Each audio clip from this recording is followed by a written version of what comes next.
فأعوذ بالله من الشيطان الرجيم بسم الله الرحمن الرحيم وليخشى الذين لو تركوا من خلفهم ذرية ضعافا خافوا عليهم فليتقوا الله وليقولوا قولا سديدا صدق الله مولانا العظيم وصدق رسوله النبي الأمين الحنين العطوف الكريم۔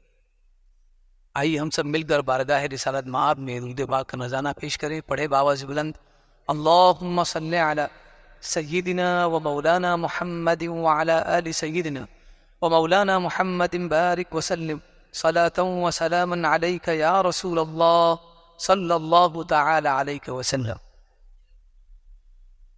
آج کے ہمارے اس درس کا موضوع ہے کہ ہمارے بچوں کا مستقبل کیسا ہو۔ آج ہمارے ذہن میں یہ چیزیں بھی بہت چلتی ہے اور یہ بالکل فکر کی بات ہے کہ ہم نے تو اپنی زندگی گزار لی، لیکن ہمارے بچوں کا مستقبل کیا ہوگا۔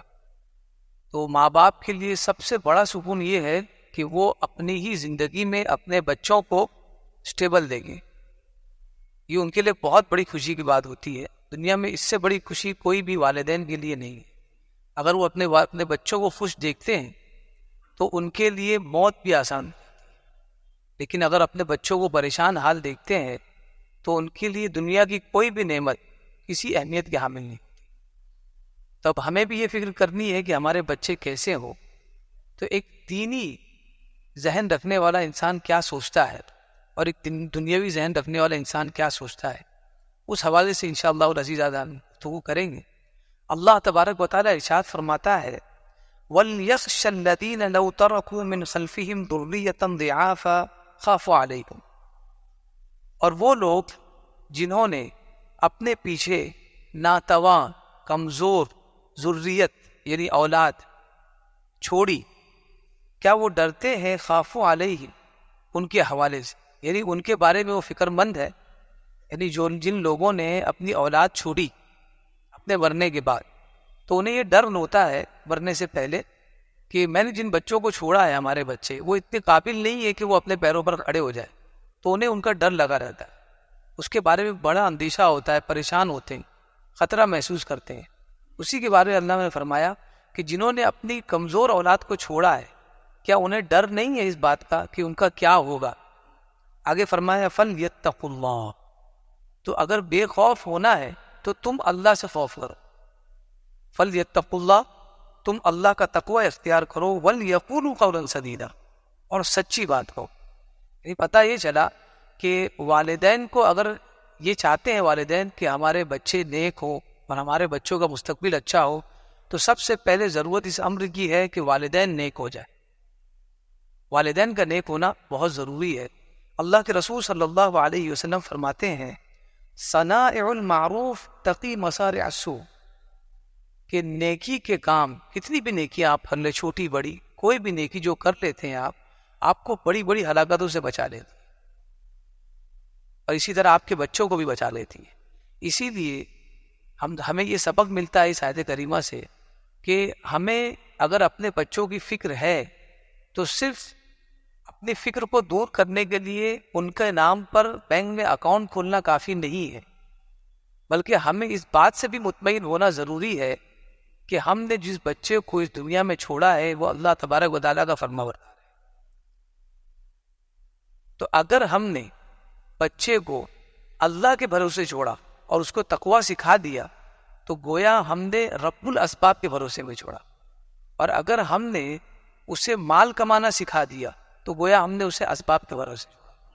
اور ہم اور آپ اچھی طرح سے جانتے ہیں اسباب ایک نہ ایک دن ختم ہو جائے گا۔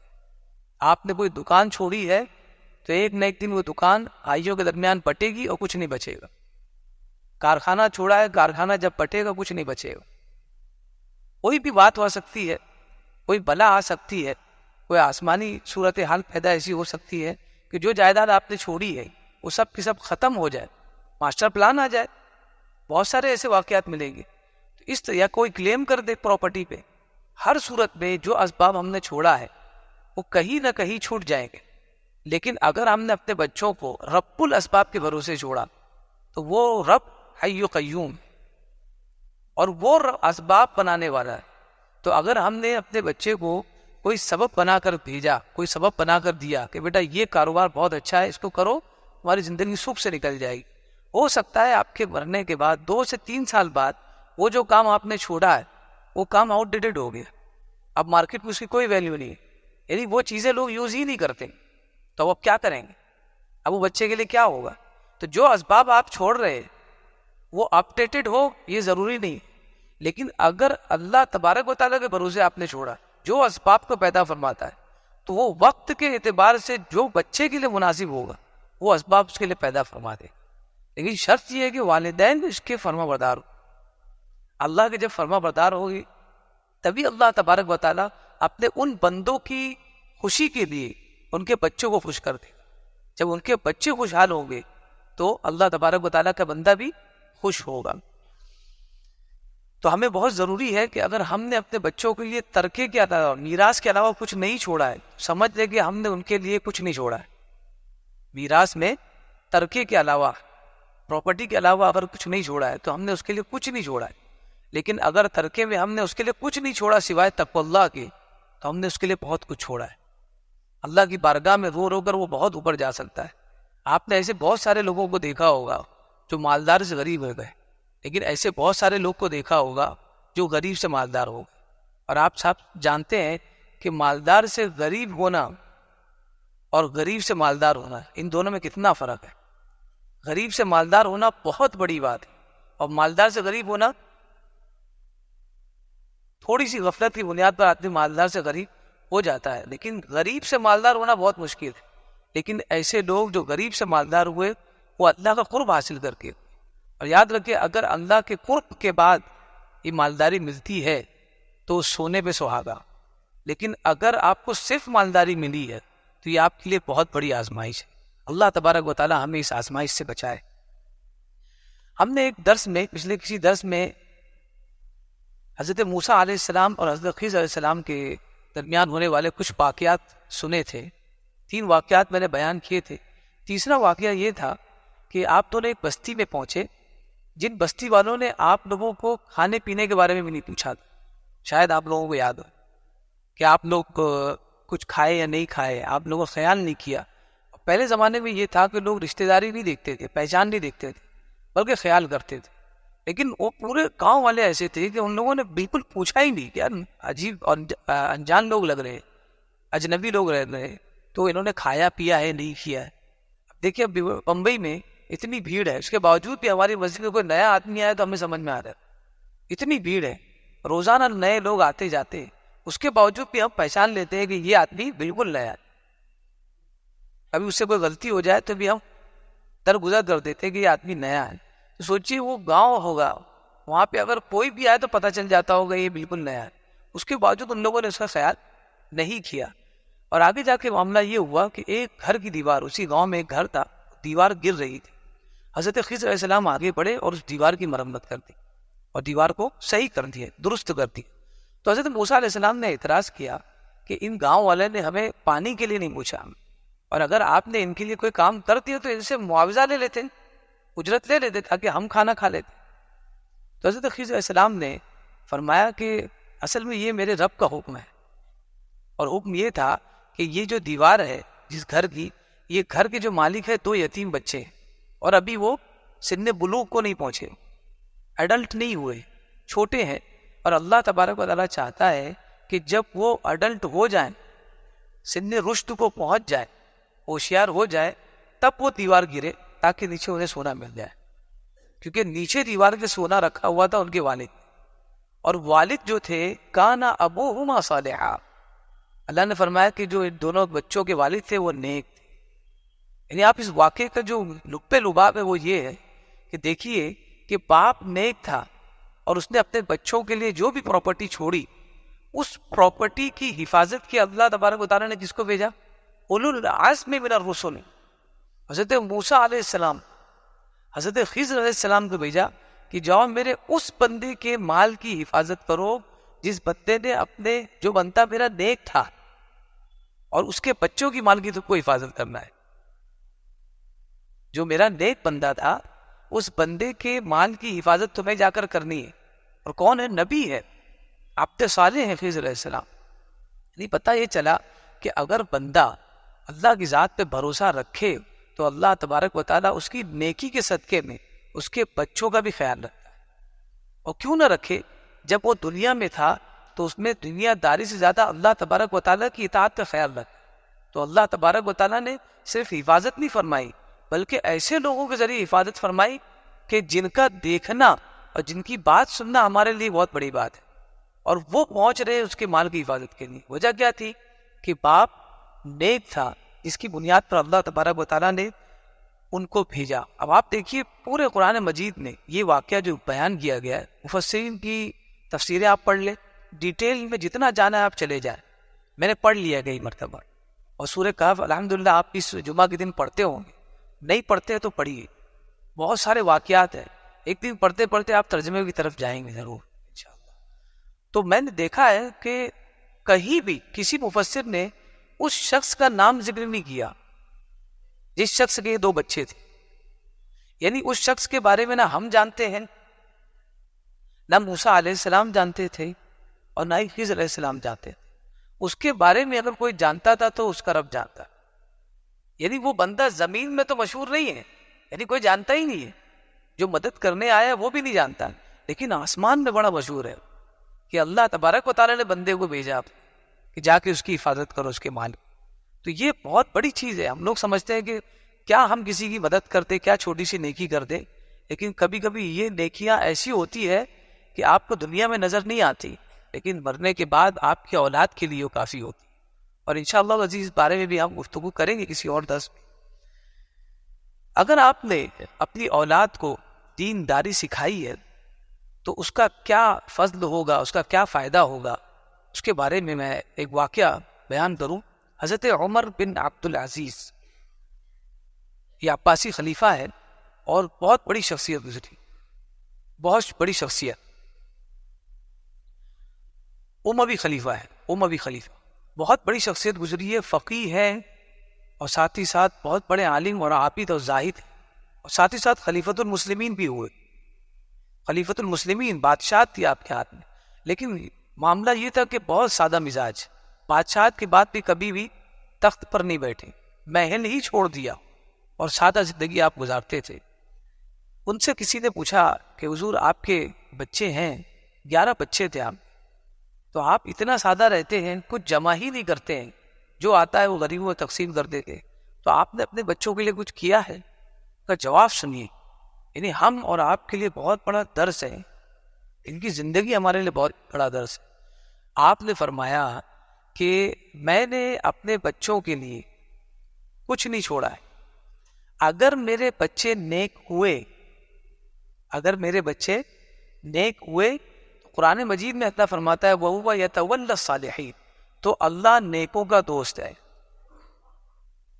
اور مرنے کے بعد اگر دوست اچھا ہو تو وہ قبر میں پہنچے گا، اور اگر کسی نے دوست اللہ تبارک و تعالیٰ کو بنایا ہو تو پھر اس کا کیسے خیال رکھا جائے گا؟ جیسے دوست کی طاقت ہوگی اس حساب سے خیال رکھے گا، اور جس کا دوست اللہ نے جس کو دوست بنا لیا ہو تو اس کا کیسے خیال رکھا جائے گا؟ فرمایا اگر میرے بچے نیک ہوئے تو اللہ تبارک و تعالیٰ ان کا دوست ہے اور ان کا خیال رکھے گا، اور اس سے بہترین خیال رکھنے والا کون ہے؟ اور اگر میرے بچے نکمے ہوئے، گنہگار ہوئے، تو اب میں مال چھوڑ کر جاؤں تاکہ وہ مال ان کے گناہ میں اور مدد کرے. یعنی میں ان کے لیے مال چھوڑ کر جاؤں تاکہ اور وہ مٹر گشتی کرے، اور وہ گناہ کرے، اور وہ برائیاں کرے. اسی لیے میں نے، تب اس کا مطلب یہ نہیں کہ آپ بالکل چھوڑ کر ہی نہ جائیں. ابھی اس سے پہلے میں نے واقعہ بیان کیا کہ نیک انسان تھا لیکن اس نے خزانہ چھوڑا. خزانہ چھوڑا. یہ کیوں چھوڑا؟ بالکل یہ کرنا ضروری ہے، اگر آپ کر رہے بہت بہتر ہے، اور اگر بہت اللہ تبارک و تعالیٰ کا تقرب آپ کو حاصل ہے اور آپ یہ نہیں کر رہے ہیں، یاد رکھیں اللہ تبارک و تعالیٰ آپ کو محروم نہیں کرے گا، خائب و خاسر نہیں کرے گا. آپ کچھ نہیں بھی کر سکے اپنے بچوں کے لیے تو اللہ رب العزت اس کا خیال اور بہترین خیال رکھنے والا ہے اگر آپ کچھ نہ کر سکیں. حضرت عمر بن عبد العزیز رحمہ اللہ کا ایک واقعہ اور بھی ہے. ایک خلیفہ تھا جس کی بارگاہ میں مقاتل بن سلیمان، یہ بہت بڑے بزرگ گزرے ہیں، بہت بڑے اللہ کے ولی گزرے ہیں.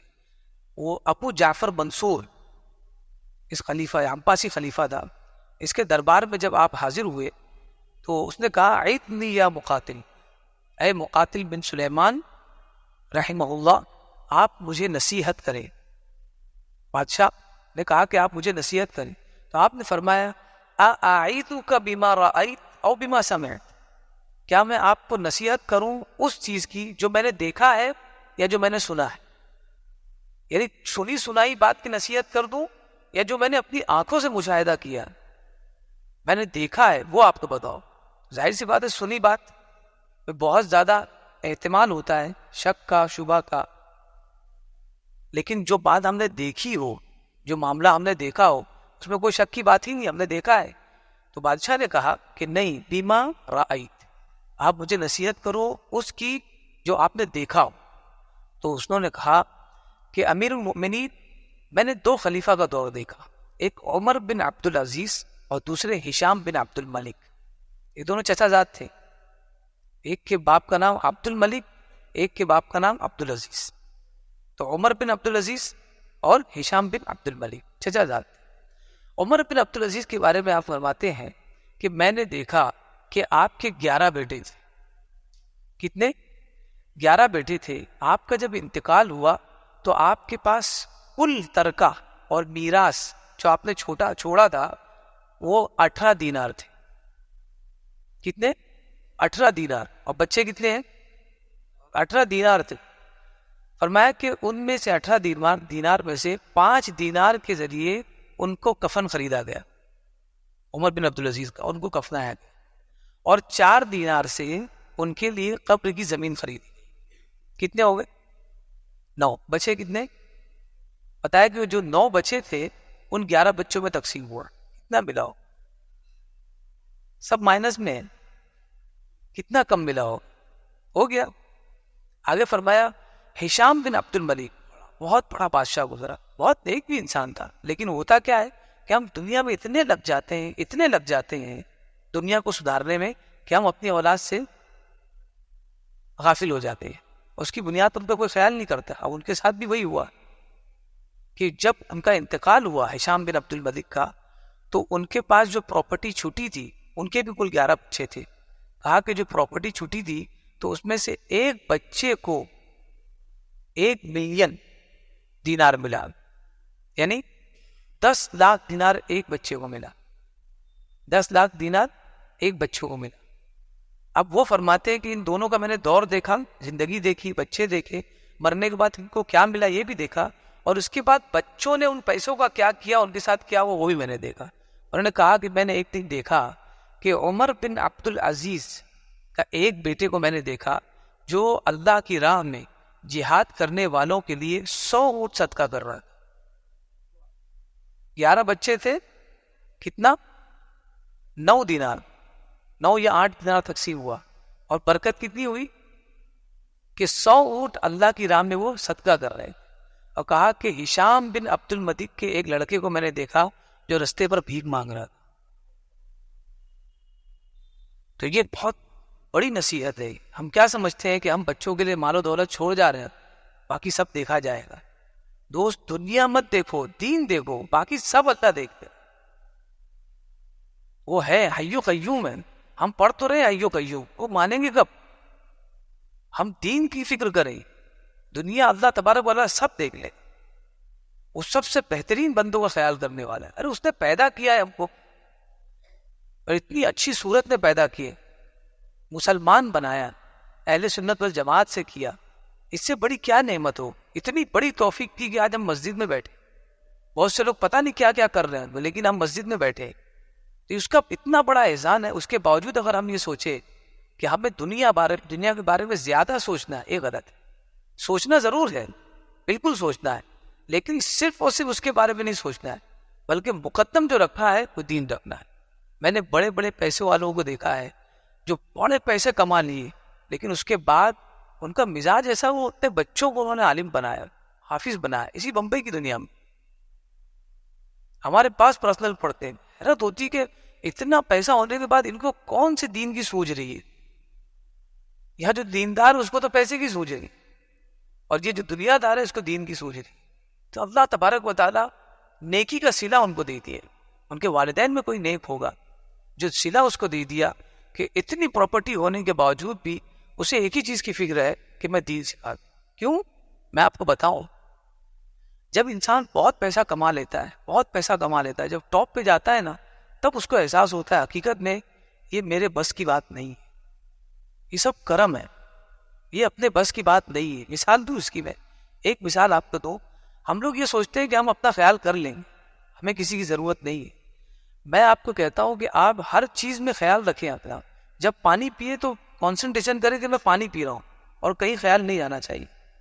آپ ایک مرتبہ کر لیں, دوسری مرتبہ آپ خیال کریں کب آپ نے پانی پیا آپ کو نہیں پتا چلتا ہے. 2 گھونٹ میں پیا کہ 3 گھونٹ میں پیا آپ کو پتا نہیں چلتا. کتنا لیٹر پیا ہے, کتنا گلاس پیا آپ کو نہیں پتا چلتا. ایون ہمیں تو یاد بھی نہیں آتا کتنی رکعت پڑی, کبھی کبھی وہی بھول جاتے ہیں. یعنی ہم اپنے کسی کام پر تھوڑا دیر بھی کانسنٹریشن نہیں کر پاتے, اپنے کام پر کانسنٹریشن نہیں کر پاتے, پوری زندگی کے کیسے خیال رکھ پائیں گے؟ تو بہتر یہ ہے جو حی قیوم ہے, لا تأخذہ سنۃ ولا نوم ہے, جسے نیند کیا اونگ نہیں آتی, اس کے بھروسے زندگی چھوڑ دو. انشورنس بناتے ہو سب سے بہترین انشورنس یہ ہے کہ اس کے حوالے کر دو اپنی زندگی, اپنے بچوں کی زندگی. اللہ کریم ہے اور وہ ہمارا ضرور خیال کرنے والا اور بہترین خیال کرنے والا ہے. اللہ تبارک و تعالیٰ کی بارگاہ میں دعا ہے کہ ہمیں ایمان کی چاشنی عطا فرمائے, ہمارے بچوں کو نیک اور صالح بنائے, ہمارے بچوں کا مستقبل روشن فرمائے, اور جو کچھ بھی آج کے درس میں بیان ہوا مولا کریم کہنے سننے سے زیادہ اس پر عمل کی توفیق عطا فرمائے.